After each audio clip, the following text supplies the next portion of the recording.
welcome back to It All Starts Here. I am your host, Olivia Moyer, and we are back here today at the Institute for Women's Health at UCL here in London. And today we are going to be dipping our toes into the field of immunology relating to the lungs, specifically in our very early life. And when I say early life, I'm talking right as newborns. And we are going to be talking about a group of proteins that are called collectins and their importance when it comes to the proper functioning of our lungs. So to do this, I have with me Dr. Jens Madsen, who is an associate professor at the Institute for Women's Health here at UCL, with his research focusing on airways and the importance of innate immunity for the maintenance of a normal healthy lung and during infection, inflammation, and repair processes. So as per usual, if you don't know very much about the lungs or airways, don't worry, because today we will dive into the basics of what is so important about them and their development for our early life and throughout our life course. It is such a pleasure to have you here with me today. And why don't we just jump right into things and hear firstly a little bit of background on how you got into this field. Oh, thank you, Olivia. Thank you, and thank you for having me. It's a pleasure being here. And so it all started a long time ago. So I'm Danish. I'm from Denmark. I did my master's there, and I started around that must have been 95, and that's why I dwelled into this area just by coincidence, actually. So I was applying for one type of project, and the supervisor didn't have any room left, so he's like, why don't you go and talk to the guy over next door? So I did, and that's how I ended up here. So so that was very interesting. So we did a master's together, and then he said, oh, we should apply for a PhD.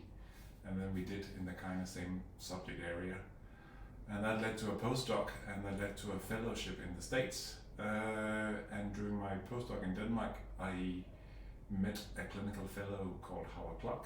And we stayed in the same field, and via EU frame program, which is now called Horizon programs, we met twice a year for a couple of years, and then when he became Professor Hans Hansen, we teamed up to try and do what we do and take it into clinical trials, and that's how we ended up here. The rest is history. You make it sound so easy. I wish everything was just that go with the flow. I mean, I guess it can be sometimes. Well, I never had a plan as a 5-year plan as such, but you have to grab opportunities when they come along. So that's what I'm trying. Absolutely. I keep learning that. Okay, so a little bit about, we've heard about how you got into the field, but then maybe you can tell us about why you're so interested in studying within this sort of niche particularly. Yes, so lungs are very unique. It's one of the last organs to fully develop during pregnancy, because there's really no use for them until you're born. And I am in the field of neonatology, which is newborn babies, and particularly ill-borns and a lot of preterm babies. And a normal pregnancy is 40 weeks, so around 10 months. And if you're born earlier than 32 weeks, then your lungs are not fully developed. They cannot sustain themselves, and therefore you need help. So if you are born earlier than 32 weeks, you can develop something called respiratory distress syndrome, which is kind of inflammation of the lungs.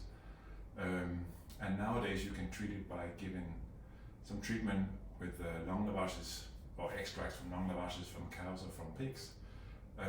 But they're not complete, they're missing some components, and we want to add those components back to help the babies. Very cool.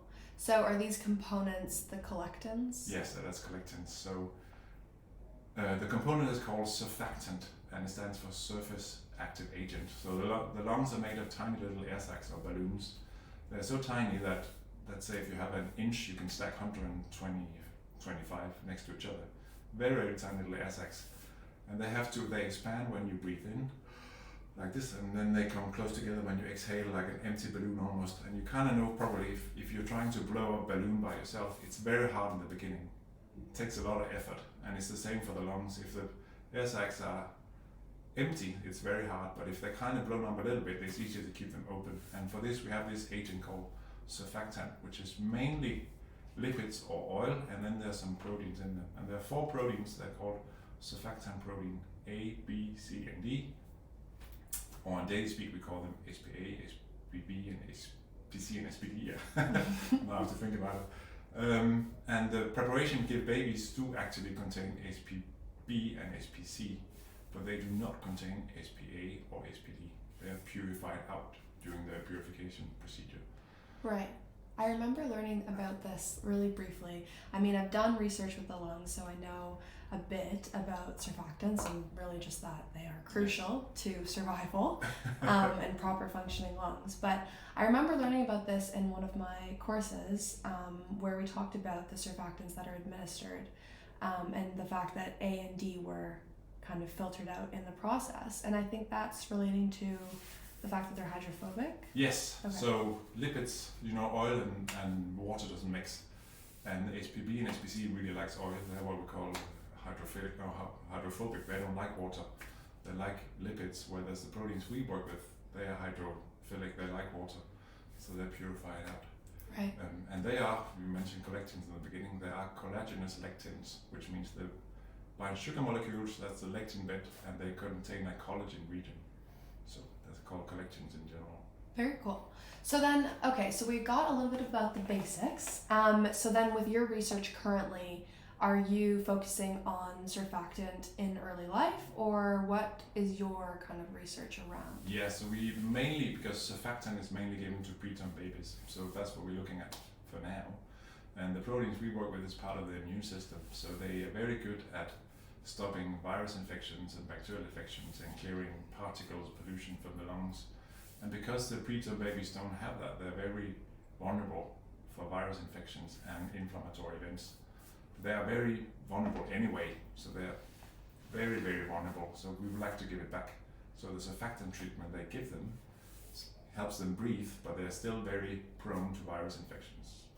And with that, there's also other comorbidities. Their lungs never develop normally, or they have a high chance of not developing normal lungs, and they could also have learning disabilities. So there's a neurological component as well.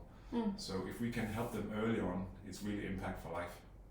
It's crazy how, I think when we think of early life and the crucial organs that are involved in that, I could be wrong, but I feel like a lot of people don't automatically think of the lungs and how this can impact the onset of other conditions.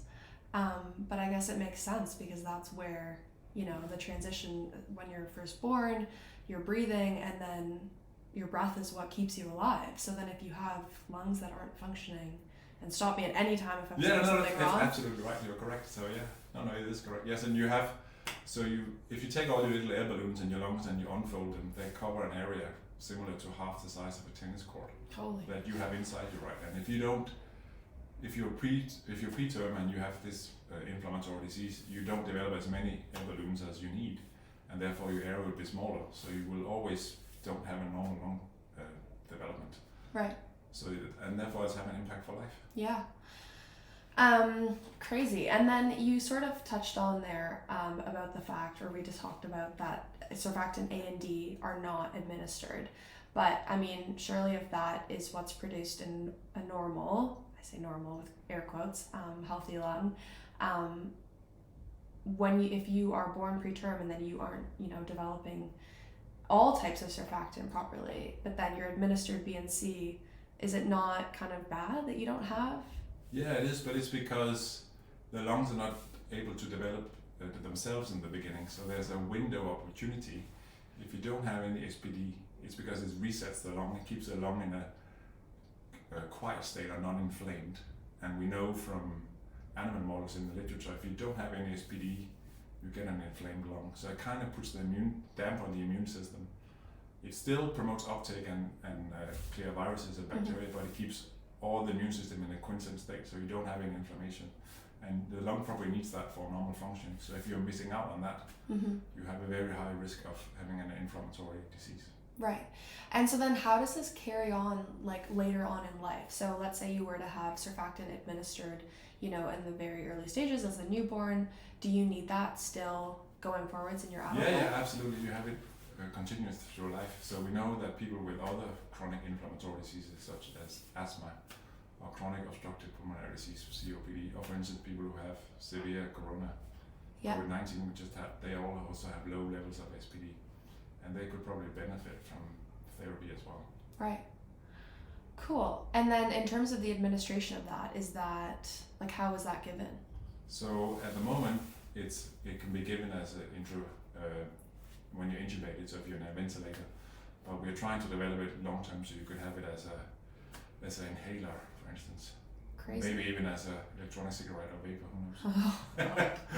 Yeah, I mean, I guess it's kind of a stretch connecting the dots, but not really. I mean, in terms of like vaping and cigarettes, obviously people who have deficiencies in surfactant, like that isn't really something that you'd want. I mean, no one should be engaging in that really, but I guess that would put a lot of stress on your lungs. Yeah, no, it does, because there is a turnover, and we know that if you have a traumatic event, the normal turnover for time for SPD is around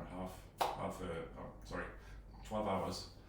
So if you lose the ability to produce SPD, everything is gone pretty much within 24 hours. Crazy. Yeah. Okay, so then in terms of, I mean, misconceptions that might exist in the field of research relating to surfactant as well as just to normal healthy lung development, are there different things that you have encountered so far in your career, or you find miscommunication about a certain topic? Well, we tried to get funding for this. So we started, Professor Howard Clark and I joined forces in 2007 to try to raise the funding for this. And we thought it was going to take a couple of years. It's taken 12 years to get the funding in place for the clinical trial. And there is a kind of misconception in the field that because surfactant treatment has been so popular since the late 80s, that nothing is needed anymore. But it is, right? Because it's not the full mixture they give. We're missing these components and we want to add them back, but it's not normal knowledge that these components are missing. So we've been struggling to get funding for it, but we're very happy that we have got the funding now. Yeah. So then when you say the missing components, you mean all the surfactant types? No, or? just the two that we work with, so SPA and SPD, but they're missing from all the animal-derived products on the market. So that's mainly from cow lungs and from pig lungs, because they all follow the same purification procedure. Yeah. So then in terms of creating something that would have, like diving really into that science, because that's so interesting to me, but in terms of creating sort of a compound that would include like all of the surfactants, it would have to be suitable for both the hydrophobic and hydrophilic molecules. So how does that, I mean, I'm sure it's complicated, but it is complicated. It's a very unique mixture, and so what we do now is that we give them the surfactant first and then we administer it hours afterwards. So it's a combination treatment. Okay, so different types of compounds given depending on the surfactant types. Yes, so we give the surfactant first and then opens all the little air balloons in the airways, and then we can give our SPD afterwards, and then it will coat all the air balloons from the inside. That's what we hope. And then in terms of measuring in an individual the levels of surfactant, like to know where you're at, is there a way to do that, or you just kind of assume that they are deficient in those molecules? No, you can see, because if they are in general in surfactant, they can't breathe, so the oxygen levels are very low. And they have other markers as well. So if you give them surfactant, the oxygen level will increase. And it's the same we saw with people who had COVID-19 that was intensive care. We did a couple of clinical trials during the pandemic where we repurposed surfactant treatment from preterm babies to adults with with COVID-19, and they did improve after we gave it to them. So could be a way of going forward. Hopefully this won't need it anymore, but it does show that we can apply this to adults. And then of course we would like to add our protein as well, but the pandemic was just a couple of years too early for us to try. We have to do a phase 1 safety trial first, and that's what we're setting up to do now. Okay, cool. So then in terms of getting the surfactant proteins themselves, you said that they come from pigs and cows. Is that the only way that they can? Yeah, currently it is, because it's part of that treatment that is approved and licensed to give. So we produce them in cell lines like you also do with monoclonal antibodies for cancer treatment, for instance. Mm-hmm. So we had to set up a new way of purifying them, really. Okay. So that's been part of the project as well. Crazy. Yes. So we've covered the basics of surfactant and why they're important for the lungs. And then in terms of your research right now, you're working on the clinical applications, including surfactant A and D into the administration. Yes. Crazy. So then going forwards in this field, I mean, as you said, it's taken so much time to get here, even, how many years later? Yes, it's taken over, I guess 20 years almost. It's been good, and then going forward, we want to give it, as I said before, as you can self-administer it at home, for instance, because often people with asthma who has exacerbations, there is certain components in that, and often you see a virus like an airway virus, and that's the same type of viruses that preterm babies are very vulnerable to as well, susceptible to as well. And you see the same in people who has chronic obstructive pulmonary disease. They also have these exacerbations. So our long-term plans will be that if you're at home and you can feel like you're having an attack coming on, if you can just take an inhaler and take a couple of puffs with, for instance, with SPD, and then you can self-medicate at home when you need it. Right. But it's a long procedure from us because we have to prove first that our protein is functional after you vaporize it and is still active and this kind of stuff. So it's something we would like to do, of course. Yeah, absolutely. I think that would be obviously really helpful, and I feel like you could tailor it to the person eventually too, like to create sort of like an individualized. We would love to do that. Yeah. That's so cool. So then in terms of like the field of the lungs, it feels like you sort of stumbled upon this field. Like you said, you didn't really have a plan going in and you just kind of said yes where the opportunities arose. Is there anything crazy that you, or not crazy even, but just things that you know, have learned that have stood out to you while you've been on this adventure and like going down this pathway of the lungs? I mean, surely you've learned a lot more than just the surfactant relating to lung health. But are there different like tips or pieces of advice that you can give to the listeners about, you know, maintaining healthy lungs, or what you can do to? Yeah, no, I mean, stay healthy, of course, always. So don't smoke. Yeah. Is always the reason number one. But just take good care of yourself as well, right? Yeah. So make sure you have normal blood pressure, this kind of stuff. Sleep well. Yeah. Yeah. Get treatment. Get your vaccinations if you can for flu and this kind of stuff. Particularly if you have a chronic airway disease. Right, and now every time it gets cold, that's the winter, all the airway viruses survive really well. They like cold, humid weather and around 4 to 11 degrees Celsius. So that's why they're so popular in the winter. Yes. Right, you always see a surge of them coming up. Yeah. And you do that's not well now. So if you're normal or healthy and you don't have any side effects from vaccination, I would definitely recommend you to get vaccinated. Agreed. I think that is definitely a good piece of advice. Well, that was so, I mean, it's definitely more molecular, but I feel like, you know, having you talk through it helps us to see that it's maybe not as complex if you just sort of take the time to explain it. Oh, thank you. But it's been really cool to hear all about the surfactants. And yeah, I agree, going forwards, obviously it'd be great to learn more about how this can be applied clinically. Yeah, I think what amazed me the most is, as you said at the beginning, you have this, if you can help babies in the beginning, you really have impact for life, because it is so important for them that they have a normal lung function, and then everything else, not everything, and this is simplified, but develops better if you have normal lungs, right? Because all organs are dependent on sufficient oxygen supply. Right. So if you breathe well, you will do well. So cool. Right. Well, it's been such a pleasure having you here on the podcast today. I really appreciate you coming in. You're welcome. Thank you for having me.